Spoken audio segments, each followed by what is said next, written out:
Hello again, BMS Math students. This is Ms. Cesara, and we are continuing with Unit 3, and this is Lesson 3, Slopes and Unit Rates.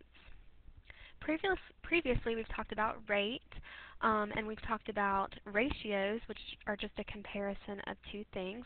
And today we're going to talk about a special kind of ratio when you are comparing your points that are on a line. Find your guided notes, please, and fill in the vocabulary word for slope. Your definition of slope. The slope of a non-vertical line is the ratio of the rise, that is the vertical change, compared to the run, which is the horizontal change, between any 2 points on the line as shown below. So if we look at our example here below, in order to find the slope of a line, which is basically just the ratio of the rise to the run between any 2 points, we are going to find the slope by finding 2 points that fall on the line. You can see here we have one point at 6, 1, and we have another point at 1, 3. To find the slope, we're simply going to compare the rise to the run. How far did you run to get from one point to the next is what you need to ask yourself. So in this example, we run 5 units, and you can see they've put the 5 in the denominator's position, and you rise, and you're actually falling in this case, which makes it negative 2 spots. So negative 2 goes in the numerator's position. Your slope is negative 2/5. You will need to memorize the formula slope equals rise over run.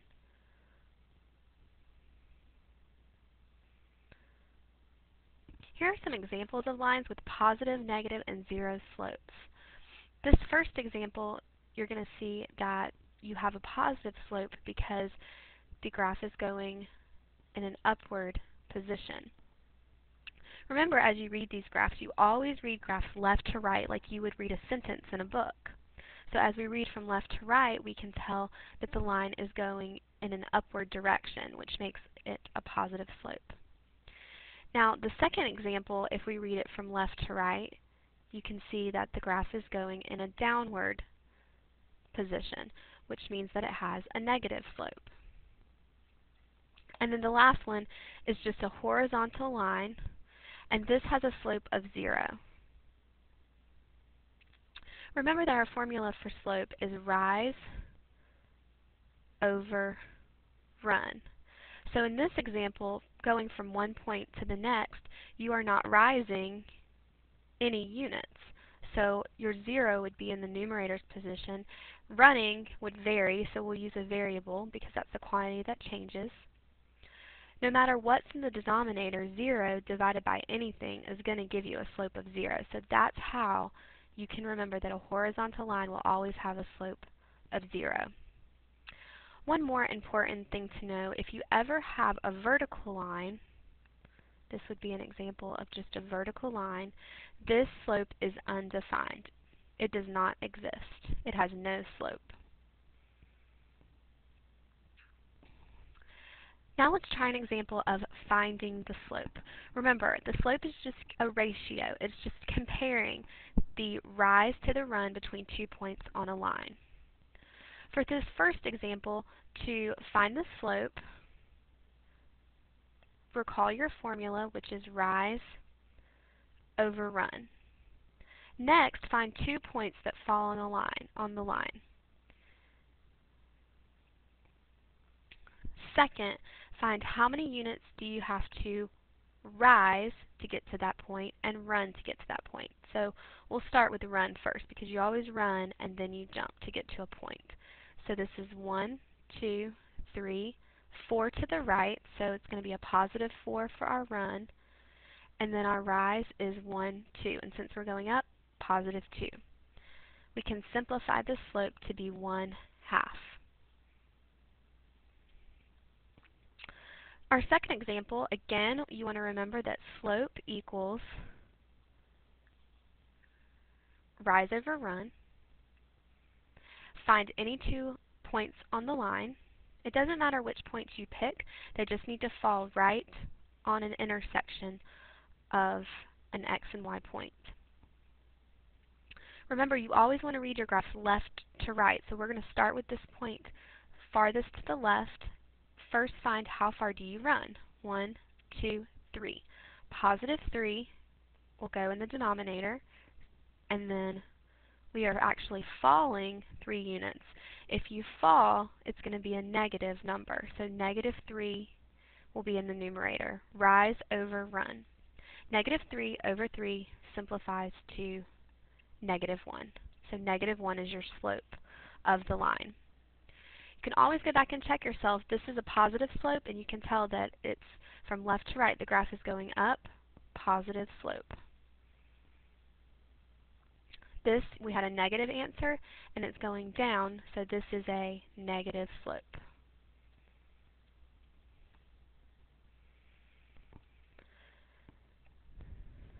The next thing we're going to talk about is interpreting slope as a unit rate.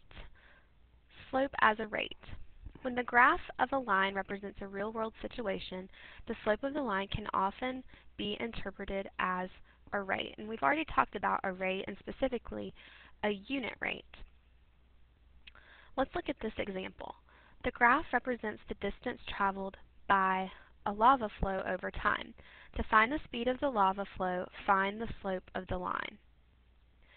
So first we're going to find the slope of the line, and the way we're going to do this is remember our formula for slope equals rise over run. You want to find 2 points that you can compare, so I'll find a point that falls on the line, and here's one. We have one at 2, 3, and one at 4, 6. So first, how far do we run? 2, so that will go in the denominator.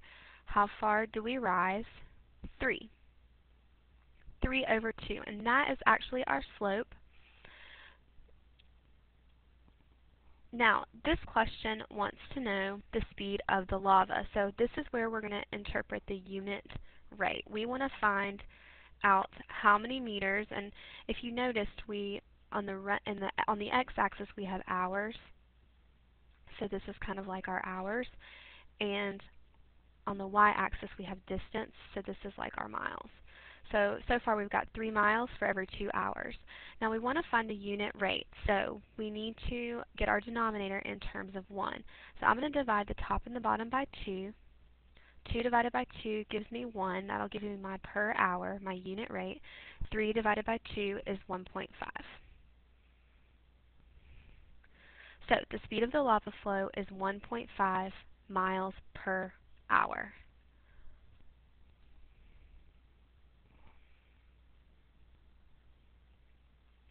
Now it's your turn. Press pause on your video screen and try these 2 problems.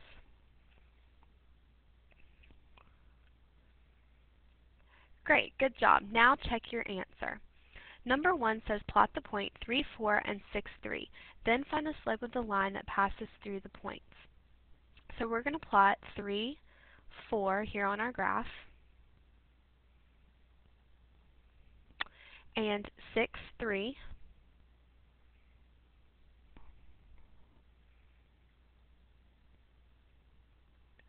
And I'm just going to ignore this line for a second, because if you can see that this is a downward line.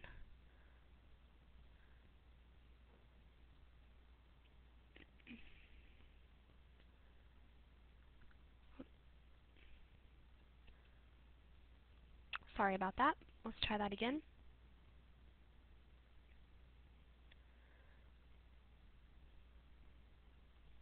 So again, our point is 3, 4, and 6, 3.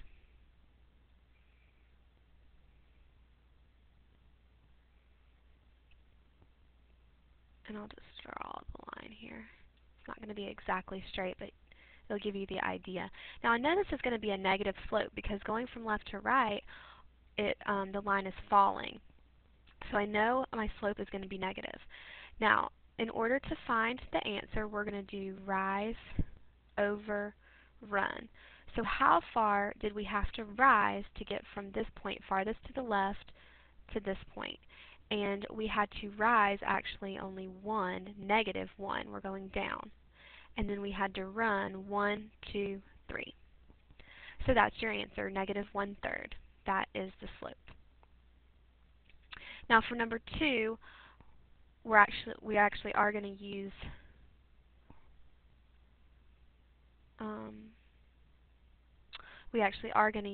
this graph, and it says in example 2, suppose the line starts at the origin and passes through the point 3, 6. Find the speed of the lava flow. So again, for this one, we are going to do rise over run, and example 2 had to do with our lava flow. So it says suppose the line starts at the origin, which is here, and passes through the point 3, 6, which is here. And they want us to find the speed of the lava. So now the line is a little bit more steep. And I'm just using this graph to draw my line. Let's go ahead and find our slope. So we had to run 1, 2, 3 to get to this point. And we need to put it in the denominator's position because that's how far we ran. And then our rise is 1, 2, 3, 4, 5, 6. 6 meters, or miles, excuse me, 6 miles because that was how far we rose, and miles is our y-axis unit, and then hours is our time.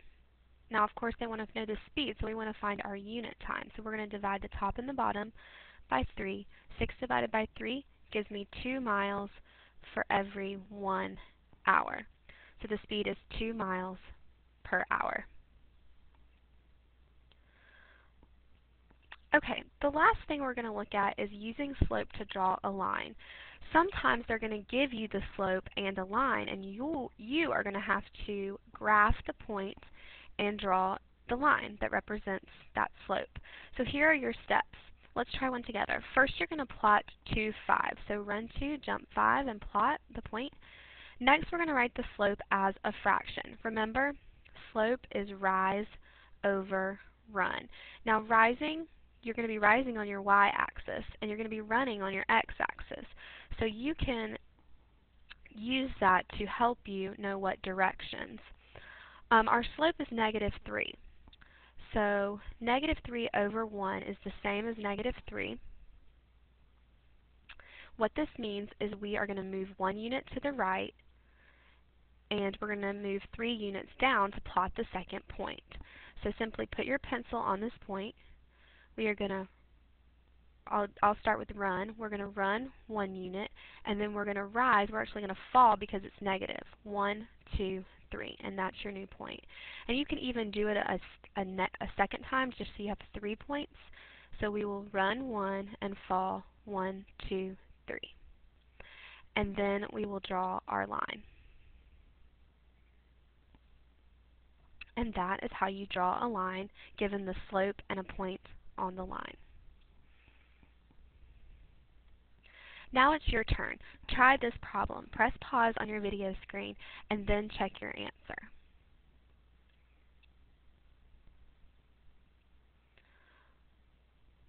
Okay, now check your work. What you want to do first is plot the point. So the point is at 2, 5, so we're going to run 2, jump 5.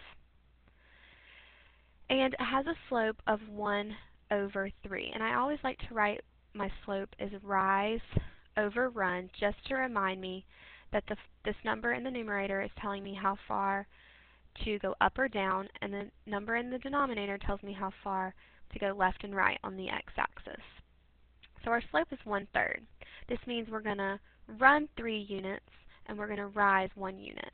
So put your pencil on the point, run 3 units, 1, 2, 3, and rise 1 unit, and put a point. And I'll just do it again to have 3 points. Run 3 units, 1, 2, 3, and then rise 1 unit. And then we can connect those 3 points